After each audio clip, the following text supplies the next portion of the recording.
안녕하세요 여러분, 의시에르는 원장 이현입니다. 오늘 여러분들께 스킨 보톡스에 대해서 한번 말씀드려보고자 합니다. 우리가 보통 흔히 알고 있는 보톡스는 이마라든지 눈가라든지 사각턱에 많은 근육 보톡스를 흔히 생각할 수가 있는데요. 스킨 보톡스는 근육 보톡스보다 훨씬 적은 양을 소량 주입함으로써 나는 예전에 보톡스를 맞았는데 표정이 어색해졌다, 눈이 무거워졌다 라든지 미세한 잔주름은 해결되지 않았어 라는 아쉬움을 느낀 분들에게 추천을 드릴 수 있는 시술입니다. 스킨 보톡스는 앞서 말씀드린 바와 같이 근육 보톡스에 들어가는 보톡스 양보다 훨씬 적은 양을 진피층에 소분해서 소량씩 주입하는 것이기 때문에 기존의 보톡스로는 해결하기 힘들었던 미세한 잔주름, 칼주름의 효과가 있고 또한 피지를 줄여주는 효과가 있기 때문에 유수분 밸런스를 맞춰줌으로써 맞은 직후 즉각적으로 광이 나는 효과가 있기 때문에 결혼식을 앞둔 분들이라든지 중요한 일정을 급하게 앞두고 있으시다면 제일 먼저 효과를 볼 수 있는 시술이라고 볼 수가 있겠습니다. 스킨 보톡스는 신경 전달 물질 중에 아세틸콜린이라는 혈관 확장 물질의 분비를 감소시키기 때문에 홍조 치료에도 효과가 있습니다. 단 이미 늘어난 혈관을 줄이는 것은 레이저의 도움을 받는 것이 좋고 내가 어느 장소나 어느 순간만 되면 순간적으로 얼굴이 붉어진다든지 가만히 있던 혈관이 늘어나는 것을 막아주는 효과는 스킨 보톡스가 있기 때문에 기존의 홍조 치료에서 아쉬움을 느꼈던 분들, 즉 계속 홍조가 재발을 한다든지 특정한 순간에만 얼굴이 붉어진다면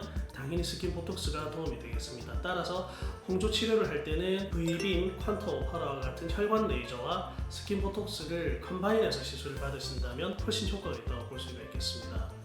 스킨 보톡스는 크게 두 가지 방법으로 주사를 할 수가 있는데 하이쿡스나 더마샤인 같은 인젝터로 골고루 까는 방법이 있고 다른 방법으로는 의사 선생님들의 손을 이용해서 진피 내로 직접 매뉴얼로 주사하는 방법이 있는데요.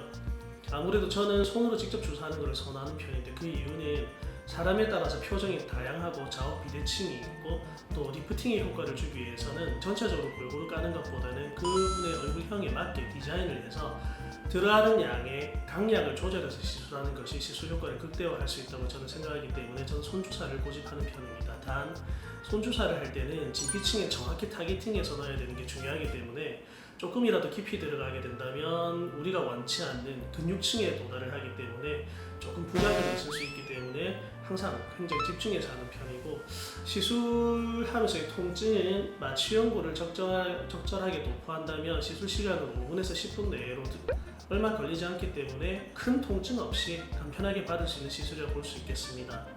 시술 후에 멍이나 주사바늘 자국이 남지 않을까 염려할 수가 있는데 진피층에 들어가기 때문에 멍은 거의 남지 않는 편이고 목이 물린 것 같은 주사바늘 자국이 며칠 갈 수 있는데 메이크업으로도 충분히 가릴 수가 있으니까 일상생활에 빠른 복귀가 될 수 있다는 것도 큰 장점이라고 할 수 있겠습니다. 또 하나 여러분께 말씀드리고 싶은 것은 스킨 보톡스는 얼굴 전체에 주사하는 것이다 보니까 근육 보톡스보다는 보톡스의 양이 많은데요. 보톡스를 맞을 때 내성이 적고 많고에 대해서 엄격하게는 생각을 많이 안 하지만 스킨 보톡스를 맞을 때는 주사에 들어가는 보톡스 양이 많아지니까 되도록이면 내성이 적은 보톡스를 맞으시라고 권유를 하고는 합니다. 이상 여러분들께 스킨 보톡스에 대해서 말씀을 드렸는데요. 이제 겨울이 끝나고 봄이 오고 있습니다. 단기간에 화사한 피부, 맑은 피부, 광이 나는 피부를 갖고 싶으시다면 스킨 보톡스를 꼭 한번 생각해 보세요. 감사합니다.